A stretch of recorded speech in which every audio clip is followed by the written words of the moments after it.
Bible ouverte, c'est votre émission, mesdames et messieurs. Bienvenue dans cette émission. Une émission que vous aimez tant. À chaque fois, nous recevons les hommes de Dieu. Et ces hommes de Dieu viennent ici donner la bonne connaissance des Saintes Écritures.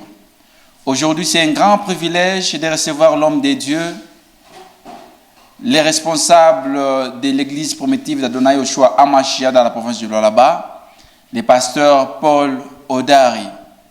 Et on va parler sur un thème piquant, les mariages selon la logique de Dieu, selon la philosophie de Dieu, selon la pensée de Dieu. Aujourd'hui, nous sommes en train de constater les différences des mariages. Même les hommes commencent à se marier eux-mêmes, les femmes elles-mêmes. On ne sait pas. Ça aussi, c'est selon la philosophie de Dieu, selon la logique de Dieu. Les pasteurs vont donner la lumière sur les Saintes Écritures. On va les recevoir sur ce plateau pour commencer, n'est-ce pas, la dite émission. Nous disons bonjour, bonsoir, pasteur. Bonjour et bonsoir aussi. Nous vous remercions de pouvoir accepter notre invitation. Merci, que le Seigneur vous bénisse. Amen. Votre impression, la première impression, les thèmes, les mariages selon la logique de Dieu. Ça, c'est l'actualité. Pour moi, je remercie le Seigneur parce que c'est de l'actualité qui vous a inspiré aussi de pouvoir nous inviter afin d'éclairer l'opinion de tout un chacun, surtout ceux du croyant. Très bien. Parce que les croyants ont besoin toujours de savoir comment le Seigneur a établi les choses et quelle est sa volonté. Très bien. Au sujet de ce point capital qui est le mariage. Parce que le mariage étant une institution divine, c'est ça la définition. C'est un grand... Mais alors, c'est ça. C'est le Seigneur qui a établi, institué lui-même le mariage. Très bien. Au commencement, c'est-à-dire avant la chute, si je peux déjà parler ainsi, avant que le péché ne soit entré, le Seigneur avait créé toute la nature et un seul homme. Il était à la fois mâle et femelle. Très bien. La femme à part entière n'était pas là. Alors, quand Elohim a amené... C'est déjà le développement, donc vos impressions sont bonnes par rapport à la thématique. C'est déjà bien. Voilà. Mais nous avons des actualités pour commencer. Vous êtes homme de Dieu. Nous avions appris que pour servir Dieu, il faut se débarrasser des enfants. Si vous avez les enfants, soit vous choisissez les foyers, soit la charge que Dieu vous a donnée. En l'occurrence, les prêtres. On a donné un communiqué que les prêtres qui avaient eu des enfants, n'est-ce pas, doivent démissionner. Vous, quelle est votre lecture? Ça, c'est Satan. C'est Satan qui parle comme ça, au travers de son serviteur, le pape. Mais l'Église dit Seigneur, et le Seigneur parle exactement le contraire de cela, donc la vérité. C'est un gros mensonge de mauvais goût de pouvoir enseigner les gens que les prêtres devaient rester célibataires, mais l'apôtre Paul avait aussi vu cela dans la vision, et il a prophétisé dans 1 Timothée chapitre 4. L'Esprit dit clairement, expressément, que dans les derniers jours, les gens abandonneront la foi pour s'attacher à des doctrines des démons. Donc, c'est ça la doctrine des démons. Avec l'hypocrisie de ce genre qu'on appelle les prêtres catholiques, qui ont la conscience marquée comme au fer rouge, ils enseigneront de ne pas se marier. Précisément, c'est écrit comme ça. Donc, la parole, cette prophétie de l'Écriture vient de s'accomplir, de se réaliser dans son intégralité avec nous. Nous le voyons, nous avons vu le pape qui s'est dévoilé comme l'anti-parole, le fils de Satan, du diable, pour interdire ouvertement le mariage. Mais aussi, ça a démontré que les prêtres ont toujours été des hypocrites, parce que beaucoup déjà sont sous la sanction, parce qu'ils prenaient les soutanes en montrant qu'ils sont célibataires. Mais ça a été révélé qu'ils sont même des polygames.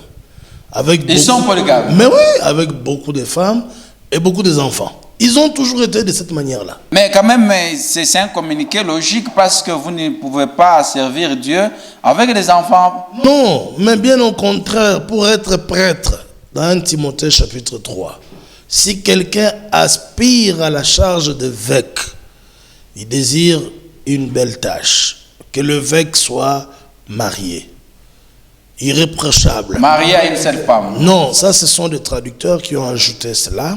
Seulement il doit être marié, d'abord, irréprochable. Et puis il doit avoir des enfants. Il doit avoir bien élevé ses enfants. Éduquez bien ses enfants. Dans l'honnêteté et dans la voie du Seigneur. Et il doit s'occuper, prendre soin, l'Écriture dit, il doit prendre soin de sa propre maison. Parce que s'il ne sait pas prendre soin de sa maison, comment prendra-t-il soin de la maison? Donc pour vous, c'est un péché, n'est-ce pas, d'interdire à un évêque de servir Dieu parce qu'il a... C'est un blasphème contre Elohim. Parce que les prêtres du Seigneur, les sacrificateurs, c'est eux qui devaient être des modèles. Ils devaient avoir les enfants. Et puis, les serviteurs de Dieu ont toujours eu des enfants. Le Seigneur avait dit à Aaron et à ses enfants, vous occuperez. Il dit, tu diras, Moïse qui avait aussi des enfants, il dit, tu vas donner le service pastoral de la sacrificature au prêtre Aaron. Avec ses enfants. Avec ses enfants. C'est écrit dans la Bible. Le Seigneur, lui, il a toujours donné les femmes à ses prêtres. Donc pour vous, la décision de la Sainte Côte, c'est une décision diabolique? Diabolique, qui vient de l'enfer. Mais c'est maintenant que tous les prêtres doivent comprendre, ceux qui ont été destinés à la vie éternelle, ils doivent comprendre que cette loge-là n'a jamais été l'église du Seigneur. Le Seigneur n'est jamais là-bas. Le vicarius fidèle, il est là. C'est ça même l'esprit. C'est un antichrist. Quand le Seigneur a... C'est un représentant de Dieu sur la terre. Que personne ne vous séduise, il viendra des gens sous mon nom. Mais il parlait exactement du pape, de la papauté, qui juste après son départ est venu, après surtout l'effacement de beaucoup des apôtres, ils ont établi cette histoire de Vicarius Filii, de remplaçant ou de vicaire de fils de Dieu. Mais c'est ça même l'antichrist, c'est l'église du diable. C'est maintenant que les prêtres catholiques, voulais-je dire, doivent avoir le courage de venir dans l'église primitive avec leurs enfants et leurs femmes et reconnaître, confesser partout qu'ils étaient des hypocrites.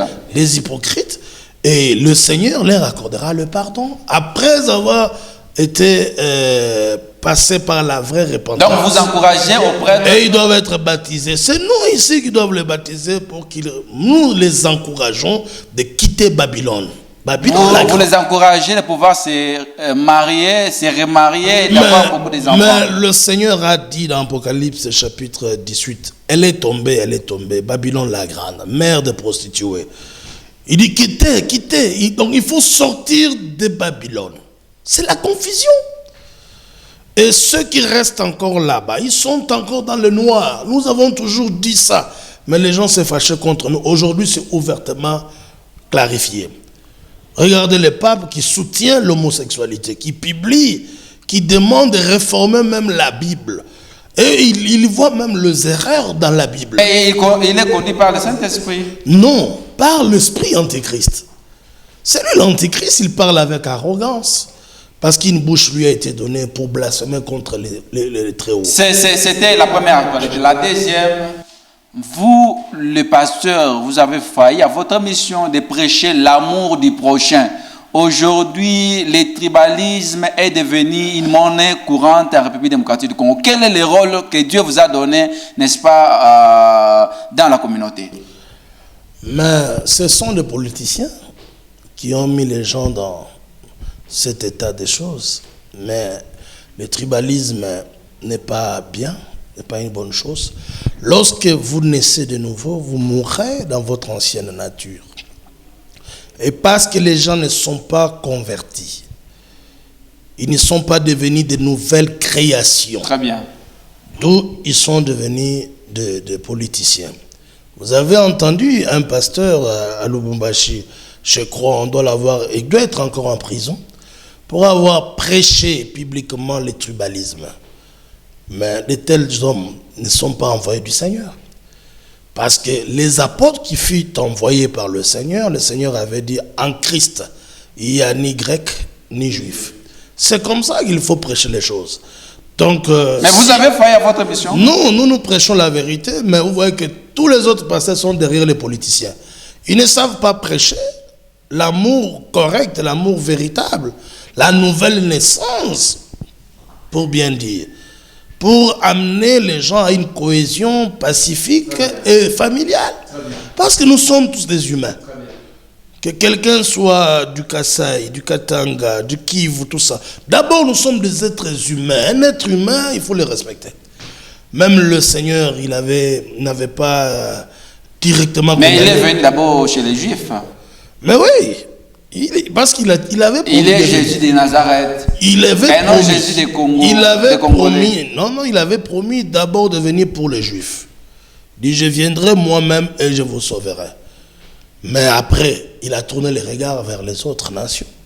Il a établi tout un apôtre juif aussi, l'apôtre Paul, chargé avec une mission d'enseigner les nations, les goïms, les païens. Il a dit, tu amèneras ce gens-là du pouvoir de Satan au pouvoir de Christ, de la lumière. C'est ce que l'apôtre Paul a dit. Le tribalisme n'est pas biblique. Non. Un tribaliste ne peut jamais hériter le royaume de Dieu. Le Seigneur a dit, il a fait de nous juifs et des grecs. Même l'apôtre Paul a continué à parler de ça aux Romains, en disant, je crois que l'évangile, c'est la puissance de Dieu, de quiconque croit. Je n'ai point honte de cela. Très bien. Il dit, celui qui croit est sauvé. Premièrement. Quelle question s'attribue? Oui. Quiconque croira, c'est ce que le Seigneur a dit. Quiconque, Dieu étant aimé le monde, il a donné son Fils unique afin que quiconque croit. Donc quand vous prêchez comme ça, vous êtes dans les Saintes Écritures, vous n'amènerez pas les gens à la séparation, vous, quand vous bénissez, à des divisions. Parce que notre thème, on va prendre tout de suite là, notre thème c'est les mariages selon la logique des dieux. Vous, quand vous bénissez, quelqu'un veut se marier dans votre église, vous ne demandez pas à sa tribu? Pourquoi? Moi, tout ce que je demande, s'il est croyant, je dois connaître où est-ce qu'il a cru, qu'est-ce qu'il croit. S'il n'est pas croyant, alors je dois le prêcher pour qu'il devienne croyant. Qu'il soit baptisé. Qu'il soit baptisé d'abord. Celui qui croira et qui sera baptisé sera sauvé. Voilà, on ferme la parenthèse. On n'a pas besoin de tribalisme, mais beaucoup de tabernacles se sont séparés ici. Ici même à Colosie, à cause du tribalisme, de tendances tribales. Il dit, nous sommes de Tchokwe, et puis ils se sont séparés. Nous sommes de Luba, nous, ceci, cela. Ils se sont à cause de tendances tribales. Ils veulent voir leur représentativité là-bas à la chair. Si le pasteur titulaire est Tchokwe, l'adjoint doit être Luba, et l'autre doit être... Non, mais Dieu n'est pas comme ça. Le Seigneur, il peut choisir seulement une famille, toute une tribu, pour enseigner sa parole. Très bien. L'Écriture dit, tous ne sont-ils pas galiléens? Comment nous les attendons parler dans nos langues? Très bien. Différentes. Donc le Seigneur avait choisi les Galiléens. Et puis, il les a établis dans le ministère. D'autres même, ils étaient de la même famille, nés de même père, même mère, comme les fils des Zébédée. Donc, si le Seigneur a fait un choix comme il avait fait celui d'Aaron, avec ses enfants, il a dit seulement à vous que je donne cette tâche. C'est la tribu de Lévi. Donc les autres tribus devaient comprendre que ce sont des oins. Si quelqu'un est oint, vous ne pouvez pas le considérer, comme l'apôtre Paul a dit, désormais si vous avez connu Christ selon la chair, maintenant, nous ne le connaissons plus d'après la chair. Très capital. Et que personne ne regarde son frère d'après la chair. Donc nous sommes sauvés par la grâce du Seigneur. Celui qui est en Christ est une nouvelle création. Donc les politiciens, ce sont eux qui sont à la base, avec des faux pasteurs qui suivent l'argent des politiciens. Et ils sont derrière les politiciens. Mais oui, ils sont là, la CENI, on l'appelle même pasteur. Mais il est tendancieux, il a déjà des tendances. Il est du FCC, de l'Union sacrée. Il sait bien qu'il trompe, qu'il est neutre, mais il trompe. Il va faire tout pour faire passer telle personne. Ça, ce ne sont pas des pasteurs. On ferme la parenthèse. Nous rentrons, on parle, n'est-ce pas, sur les mariages selon la volonté, selon la logique de Dieu. Pour vous, le mariage, c'est quoi, pasteur? Le mariage est une institution divine entre l'homme et sa femme. Non, il faut bien définir. Parce qu'aujourd'hui, c'est une actualité. On ne fait plus la différence. On commence à constater même les hommes entre eux c'est mari, et les femmes entre elles c'est mari. Pourquoi vous dites la définition, c'est l'union d'un homme et d'une femme? C'est comme ça que le Seigneur avait pris de la côte d'Adam. Il a opéré, il a fait ressortir la femme. Et puis il amena la femme auprès d'Adam. Adam a dit, voici cette fois-ci celle qui est os de mes os, chair de ma chair. On l'appellera femme. Vous voyez? Et le Seigneur ajoute, c'est pourquoi l'homme quittera son père et sa mère et s'attachera à sa femme, pas à un autre homme. L'homme quitte pour s'attacher à sa femme, pas à la femme d'autrui, mais à sa propre femme. Pas à un animal. Pas à un animal. Mais c'est la loi qui dit ça dans Lévitique 18. Le Seigneur est contre cela en répétant encore la loi. Si vous le permettez. Nous sommes dans l'émission Bible ouverte, nous devons lire. Je vais lire ça dans Lévitique chapitre 18. Ce n'est pas possible. Depuis, je crois, le verset 22. Est-ce qu'au début, c'était ainsi? Au début de l'Église? De l'Église. Non, mais c'est Satan qui a travaillé, il a fait son Éden à lui. Nous sommes dans Lévitique, chapitre... Vous allez m'excuser, la Bible, elle est nouvelle. Très important. Chapitre 18.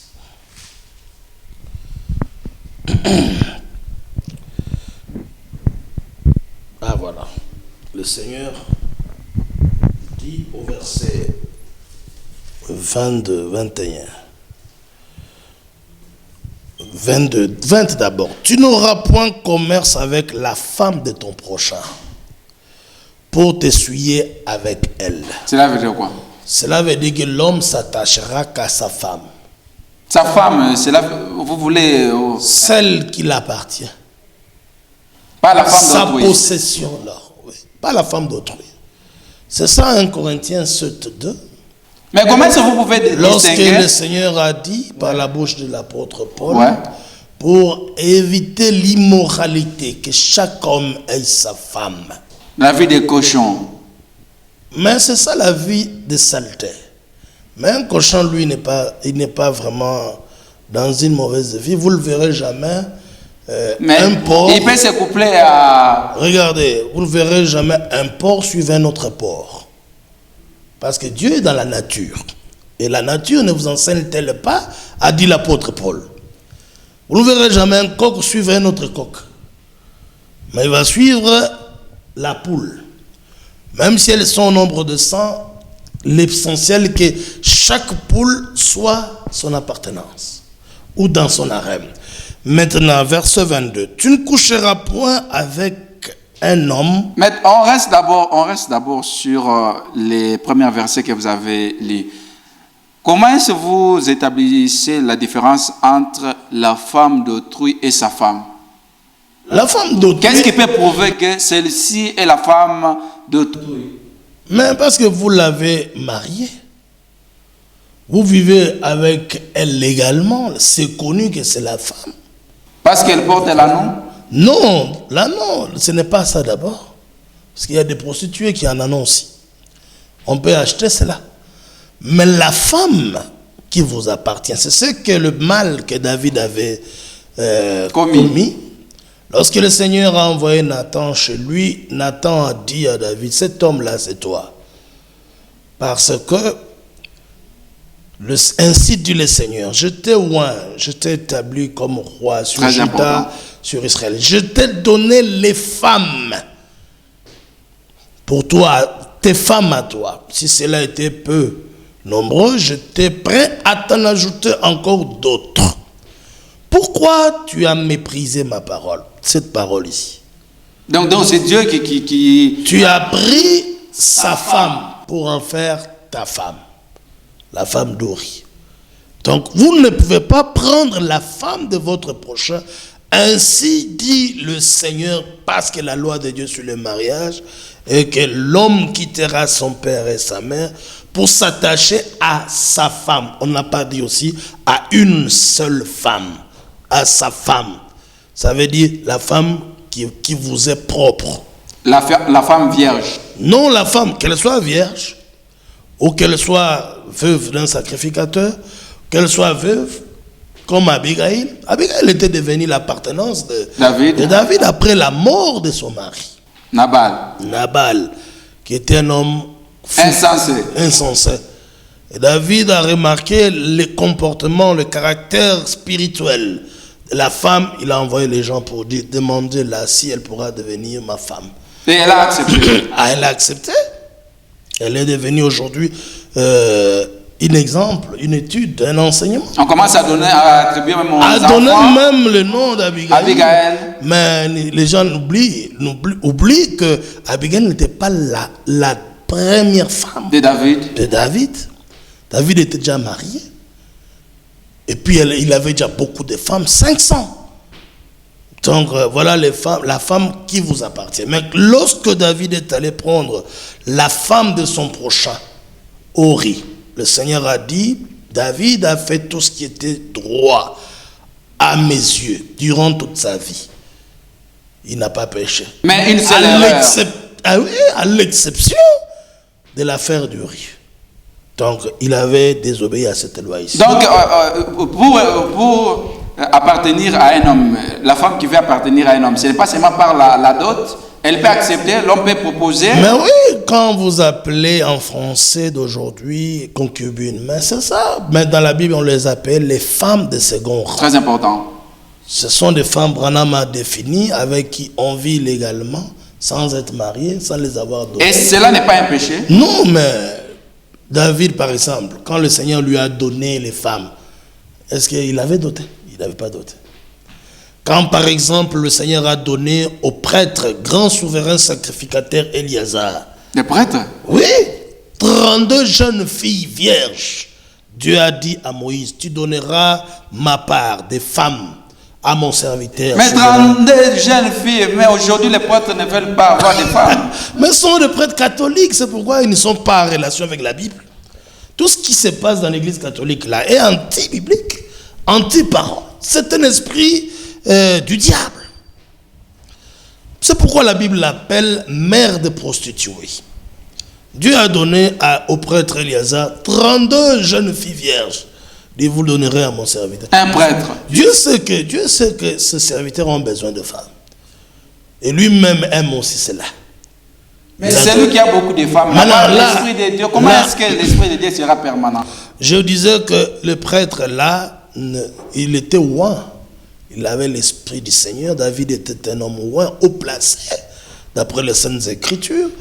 Il était un grand prophète, David, qui ne sait pas que les grands livres de la Bible, c'est les psaumes de David. Il a parlé de la naissance, de l'arrivée, de la mission du Seigneur Jésus-Christ, de sa mort, de sa naissance jusqu'à sa mort, même de l'ascension. Ce n'est pas possible. Tout il a prêché. Le jour de la Pentecôte, ce qui a sauvé 3000 âmes, c'était la prédication tirée des enseignements de David, le grand polygame.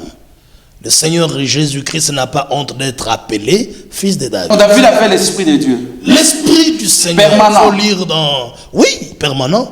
Il faut lire dans 2 Samuel chapitre 23, depuis le verset 1er. Là, il définit comme étant lui-même l'Esprit oint du Seigneur.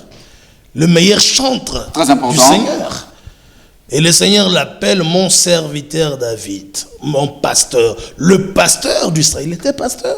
L'homme selon le cœur de Dieu. L'homme selon le cœur de Dieu. Voilà. On rentre. Donc c'est ça, pour définir ce que vous appelez concubine. Donc, concubine, ce n'est pas ce que vous voyez aujourd'hui en France, partout en Europe.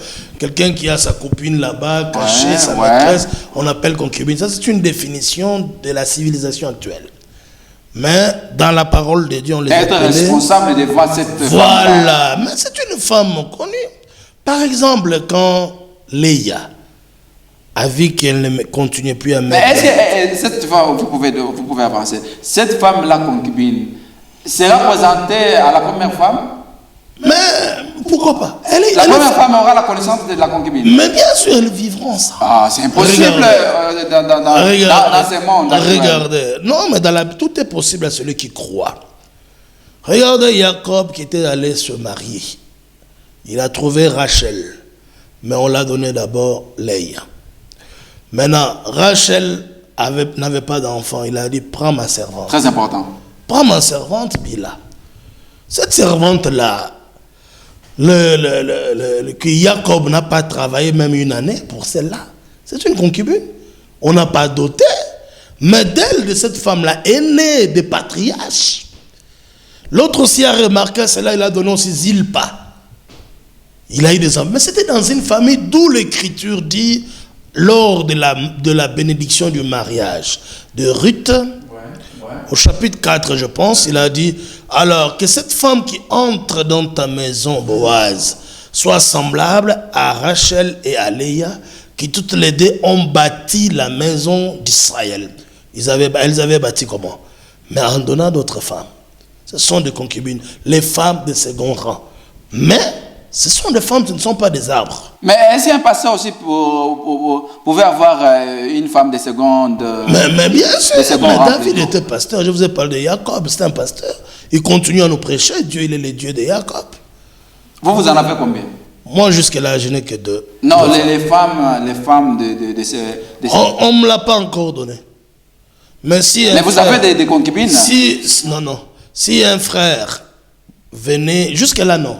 Si un frère, par amour, il vous donne la vérité. J'ai déjà un frère ici qui m'a promis de me donner sa fille gratuitement. Comment ça? Mais oui, parce qu'il m'aime. Mais il est rempli de démons. Non, il a dit que jamais... C'est un frère à maudire. Non, il encourage la prostitution. Il est béni parce qu'il a vu aucun autre cadeau qu'il pourrait me donner parce que je l'ai sauvé de la confusion du diable satanique. Il est reconnaissant envers le Seigneur. Il a dit qu'il me donnera. Il m'a même déjà pointé cette sœur-là, cette fille-là. C'est réservé pour toi.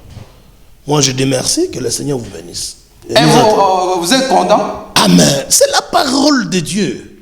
On ne devait pas penser être au-dessus de la parole. La parole est la parole de Dieu. Est-ce que vos deux femmes sont contentes par rapport à cette promesse-là? Elles m'aiment. Le fait qu'elles m'aiment, elles ne peuvent pas me priver de la joie. On ferme la parenthèse. Qui trouve une femme trouve le bonheur, c'est ça. Si vous avez trouvé les femmes comme nos sœurs de l'église primitive, vous avez trouvé le bonheur parce que elles peuvent vous donner, vous en chercher, vous soutenir. Mais les autres, si vous osez seulement aimer à côté, c'est la mort. À cause de faux enseignements de la papauté passant par leurs pasteurs, qui sont des serviteurs du diable. C'est la délinquance pastorale, comme je vous avais dit. Est-ce qu'un homme peut aimer une autre femme que celle qui se trouve dans sa maison? Amen, comment ça? David avait aimé Bathsheba. Et puis, elle alla le consoler et puis s'attacher avec elle. C'est de Bathsheba qui est sorti le Christ. Salomon est venu d'abord de là. Donc, l'Écriture parle beaucoup de femmes. Mais l'homme, son cœur est comme celui de Dieu. Dieu vous tordez les Écritures, c'est vous. Dieu aime tout le monde. Mais l'homme aussi, et la polygamie, c'est dans le sang de tout un être humain qu'on appelle homme. On va y arriver aujourd'hui, cette introduction. C'est Dieu qui a établi cela. D'après Frère Branham, il dit c'est la seconde alliance. Un homme et beaucoup de femmes. Ce n'est pas la vie des cochons.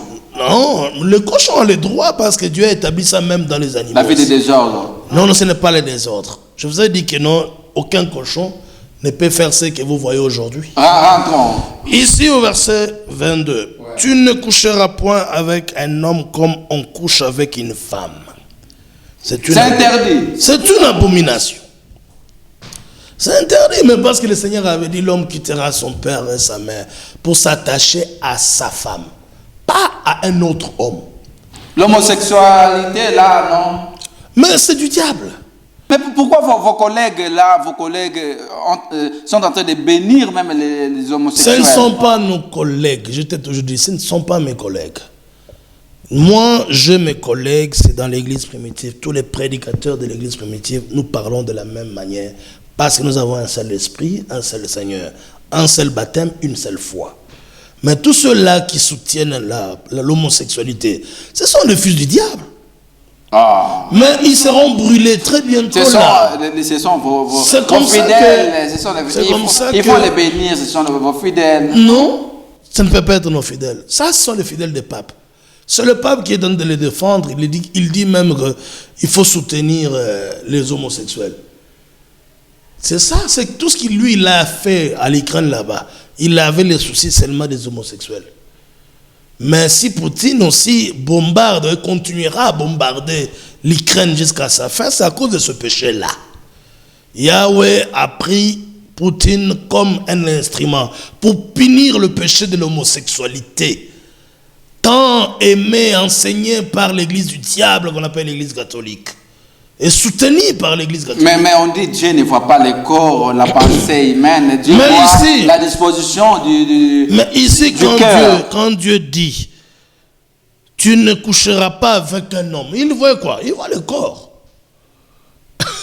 Ah, il voit le corps. Le corps ici va mourir ici. Non. Dieu nous sauve et âme, esprit et corps. Il y aura la résurrection. La résurrection de nos corps. Et ceux qui seront en vie seront transmis, changés en un clin d'œil et nous monterons. Tous ces frères-là du tabernacle qui enseignent que Jésus serait déjà venu, la résurrection avait déjà eu lieu. Maintenant, ils sont confus parce qu'ils sont dans la confusion. Je vis quelqu'un qui me parlait de là. Il me dit que mes frères Branham avaient bien prophétisé que ces choses devaient venir avant le retour du Seigneur. Moi, je dis, mais vous nous prêchiez depuis longtemps que Jésus était déjà de retour. Maintenant, il était de retour, mais Branham, lui, en 1933, le Seigneur l'a montré cette vision en disant qu'il y aura même une femme qui sera élevée aux États-Unis. Il dit, je l'ai vu dans la vision. Il dit, avant la venue du Seigneur. Mais vous, la femme là n'était pas encore là. Et puis, le bombardement des États-Unis n'a pas encore arrivé. Vous dites que vous avez déjà été enlevé, ressuscité. Donc, ce sont des faussetés. Qu'il y ait pitié de si ils sont de Dieu, qu'ils reviennent à la vie. Parce que c'est maintenant le temps de croire au vrai message. Ne blaguez pas, ne faites pas le jeu avec la parole. Le Seigneur, ce qu'il a promis, ça va se réaliser.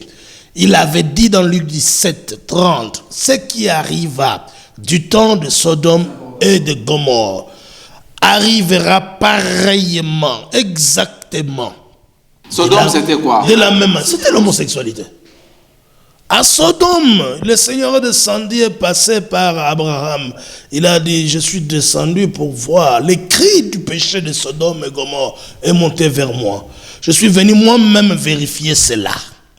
Si c'est le cas, alors ça sera brûlé. Alors, le Seigneur, Abraham a intercédé. Donc, c'était ces actes-là qui ont fait qu'on puisse brûler Sodome. Mais c'est ça. Mais quand les anges sont allés à Sodome, là où étaient les serviteurs de Dieu, Lot, les gens de Sodome sont venus pour dire, faites-nous sortir les hommes qui sont en train. Très important. Nous voulons coucher avec. Mais Lot a dit, s'il vous plaît, j'ai mes 2 jeunes filles vierges ici. Je peux vous les donner. Il dit, non, on n'a pas besoin de vierges. On n'a pas besoin de filles. Nous voulons coucher seulement avec les hommes qui sont en train. C'est ça, les péchés de Sodome et de Gomorrhe. Aujourd'hui, nous voyons ces choses-là se réaliser. Donc Jésus-Christ est un grand, un Elohim. Il avait parlé, sa parole s'est réalisée devant nous. C'est maintenant le temps de vous convertir, de quitter les dénominations, chers frères. Il avait dit que ça arrivera pareillement. Maintenant, nous voyons l'homosexualité être légalisée, connue. Vous avez suivi, par WhatsApp, à la télévision, comment le premier ministre luxembourgeois qui se mariait à un autre homme de haut placé, un architecte belge. Ils sont allés tous deux à l'état civil. Et bénis par le pasteur. Le magistrat. Les magistrats ont conclu le mariage. Et le premier ministre belge est venu même féliciter ce mariage-là. Voilà l'état dans lequel nous nous retrouvons aujourd'hui. Une dépravation de la moralité extrêmement grave. Dieu est contre cela. Le Seigneur n'aime, s'il y a un péché qui fait fâcher le Seigneur, mais c'est ça. Quand nous prêchons le mariage, la polygamie, les gens ne croient pas. Mais ils sont là derrière l'homosexualité. Ils sont nombreux même dans notre pays, les homosexuels. En Amérique, c'est ça la vie. C'est normal. C'est normal. Voilà l'état dans lequel. C'est pourquoi Yahweh va frapper ces gens-là. Sodome et Gomorrhe, c'est l'Amérique et l'Europe. Donc, les versets que vous avez donnés, l'homme ne peut pas se marier avec un autre. Non, mais le Seigneur est contre ça. Il dit, vous n'allez pas le faire en aucun cas. Il dit, c'est une abomination. Quand on dit l'abomination, c'est ça. Alors, dans Romains chapitre 1er, le Seigneur montre même que c'était l'origine de ces choses-là. Il montre que c'était la pratique des Romains. Ah bon? Ah, mais oui. Ah, non. Non, là, il y a les saints hommes là. Non, mais lui, il soutient les homosexuels. C'est lui que vous appelez saint homme. Très Saint-Père. Un homosexuel, je crois lui-même, c'est un homosexuel. S'il vous plaît, c'est un envoyé. Mais parce qu'il soutient l'homosexuel. S'il vous plaît. Écoutez, frère. Tout celui qui reste encore attaché à cette grande dénomination du diable, l'Église catholique, il périra. Il va périr obligatoirement. Totalement. Il n'y a pas les saluts là-bas? Non, Dieu ne peut pas sauver les gens avec de telles pratiques. Des hypocrites comme les prêtres. Ils commencent maintenant à démissionner eux-mêmes en cascade. Qui a démissionné? Mais si, vous n'avez pas appris. Qui? Vérifiez, tu es dans la ville. Écoutez, mais invitez-les. Parce que vous avez des mauvaises pensées. Il va se reposer parce qu'il est fatigué. Mais parce qu'il a appris que la 5 ans est derrière. Non, ce n'est pas ça. Maintenant, on a parlé des choses, il y a les images qui se voient là-bas, les ambongo, eux-mêmes mariés. Mais nous vivons dans un moment, il ne faut pas être hypocrite. S'il y a des choses à dévoiler, il faut les dire. Ce sont les serviteurs de Dieu, s'il vous plaît. Ne touchez pas au de Dieu, s'il vous plaît. Maloula, quand il est mort ici, il y a eu toute une famille extrêmement grande. Maloula. Et Tchaou et les autres. Mon pasteur qui est à Kasumbalesa, le frère Ben, mais il est neveu à Tchaou. Ah. Mais je vous dis, je l'appellerai ici. Vous allez voir un jour, il vous dira. Frère, s'il y a des hypocrites, ce sont ces gens-là, avec des soutanes à la couleur blanche. Mais terminez d'abord les versets, ce sont les hommes de Dieu. Voilà, la colère de Dieu, verset 18, Romains chapitre 1. La colère de Dieu se révèle du haut du ciel contre toute impiété, toute injustice des hommes qui retiennent injustement la vérité captive.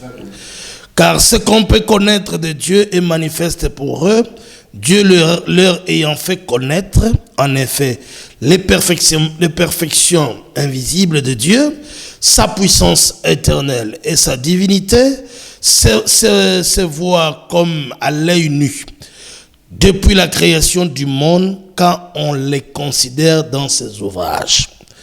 Ils sont donc inexcusables, car ayant connu Dieu, ils ne l'ont point glorifié comme Dieu, et ne lui ont point rendu grâce, mais ils se sont égarés dans leurs pensées.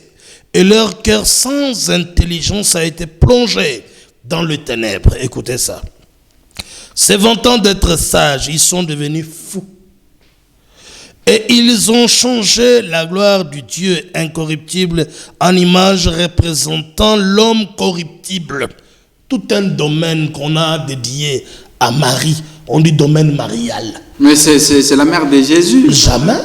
La mère du Sauveur. Non. Marie n'était qu'une incubatrice, une couveuse, on peut dire. Mais il faut se souvenir d'elle. Le Seigneur l'a appelée femme. Qu'y a-t-il entre moi et toi? Le Seigneur est né virginalement.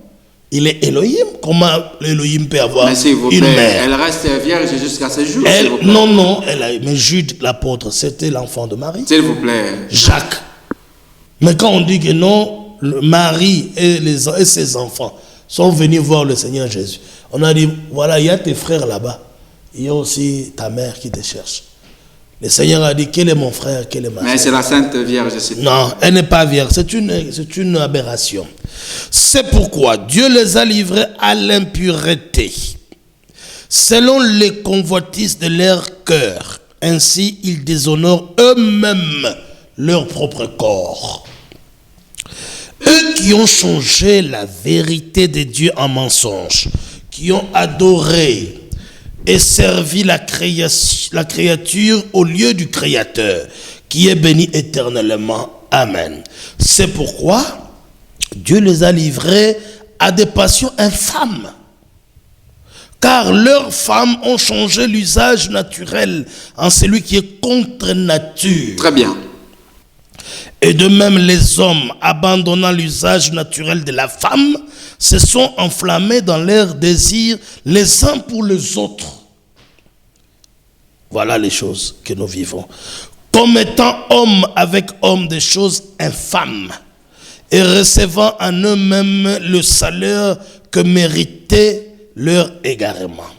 Comme ils ne se sont pas souciés de connaître Dieu, Dieu les a livrés à leur sens réprouvé pour commettre des choses indignes. Étant remplis de toute espèce d'injustice, de méchanceté, de cupidité, de malice, plein d'envie, de meurtres, de querelles, de ruses, de malignité, rapportèrent me disant, mais ce sont les prêtres qui sont comme ça. Toutes les guerres qui ont eu lieu, les guerres, première guerre mondiale, deuxième, regardez, il y a toujours l'église catholique derrière. Les guerres de croisade, les guerres, tout ça. Mais c'est ça. Ils sont là, des impies. Il nous reste 5 minutes. Mais est-ce que Branham, votre prophète Branham, oui, lui aussi avait pressé sur les mariages selon la logique de Dieu? Oui. Comment ça? Lui, il a dit de la part du Seigneur, voici ce que Dieu a introduit, la polygamie partout. L'homme peut se remarier comme David, comme Salomon, comme la continuité de la Bible tout entière. C'était pareil avec David et tous les autres.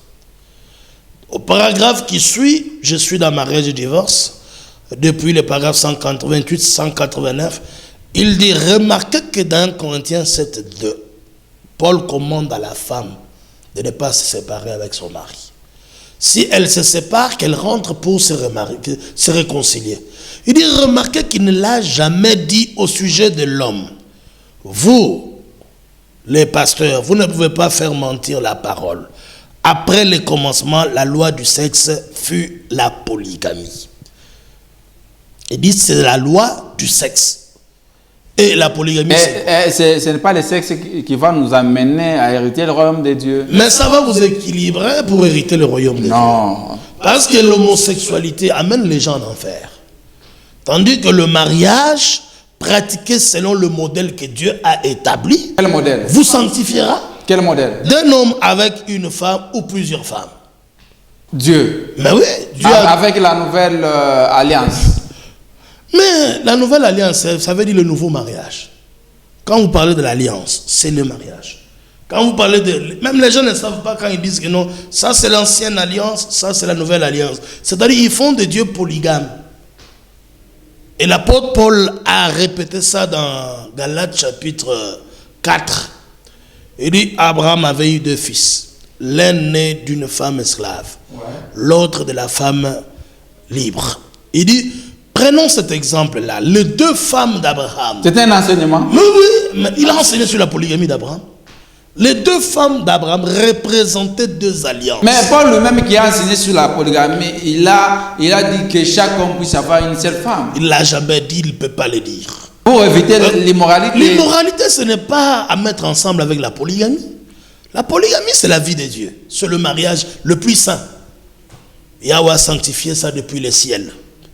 Il a donné à David beaucoup de femmes. Salomon, l'homme le plus sage de la terre. Moïse, qui parlait avec Dieu face à face, il a épousé 2 femmes. Donc le mariage, c'est là. Elkanah avait 2 femmes. De qui est sorti, d'une des femmes est sorti le grand prophète Samuel. Donc le mariage, selon la logique de Dieu, c'est un homme avec une femme ou un homme avec plusieurs femmes. Ouais, mais c'est comme ça parce que Dieu, il est le Dieu d'Abraham qui était polygame, le Dieu d'Isaac qui était monogame et le Dieu d'Israël qui avait 4 femmes. Donc la polygamie, elle est la loi de Dieu pour toute la nature, même chez les animaux. Frère Branham m'a dit, ça a été introduit même chez les animaux. Vous remarquerez un coq dans sa basse-cour qui ne voudra pas d'un autre coq. Dès que le coq arrive, c'est le combat. Mais qui a appris, qui a prêché à ce coq-là? Est-ce qu'il est de l'église primitive? Non, c'est Dieu. La nature elle-même ne vous enseigne-t-elle pas? Mais quel est maintenant votre rôle en tant que pasteur par rapport, n'est-ce pas, à ce qui se passe dans le monde aujourd'hui? On ne respecte pas la logique de Dieu, comme vous avez dit, d'un homme avec une ou plusieurs femmes. Je suis déjà dans mon rôle. C'est ce que je prêche ici. C'est ça mon rôle. L'apôtre Paul nous a recommandé. Que ces gens-là qui se sont unis se séparent? Prêche la parole. Nous devons dire ça à la face du monde, que les homosexuels n'hériteront pas le royaume des cieux. Pourquoi? Et c'est un signal rouge, signe de sa venue. Pourquoi? Mais parce qu'ils sont hors la loi. Ce sont des infamies, ce sont de l'abomination. Mais nous sommes au temps de la grâce, ce n'est plus la loi. La grâce n'annule pas la loi. Annulons-nous donc la grâce et la loi parce que la foi est venue? Romains chapitre 3, le verset 30. Il dit, loin de là, bien au contraire par la foi, nous confirmons la loi. La loi est sainte, parfaite et spirituelle. Aussi longtemps que les cieux et la terre subsistera, il ne sera enlevé de la loi, même pas un point sur un i. Nous sommes à la fin. A dit le Seigneur Yeshua. En conclusion, ne vous imaginez pas que je sois venu pour abolir la loi. Ouais. Ou les prophètes, mais je suis venu pour l'accomplir. Mais en conclusion, les gens doivent retenir quoi à ce sujet, les mariages selon la logique de Dieu? Les gens doivent retenir que nous sommes au temps de la fin et un message puissant du temps de la fin avec un prophète majeur était déjà là pour nous avertir de ces choses. Et nous répétons cela, nous reprêchons cela. Ils doivent quitter la confusion totale des dénominations, des groupes de prière, venir entendre la vraie parole, car vous connaîtrez la vérité vous rendra libre. Donc c'est là que vous pouvez trouver le salut pour fuir à ce grand jour de la colère de Dieu qui est déjà à la porte.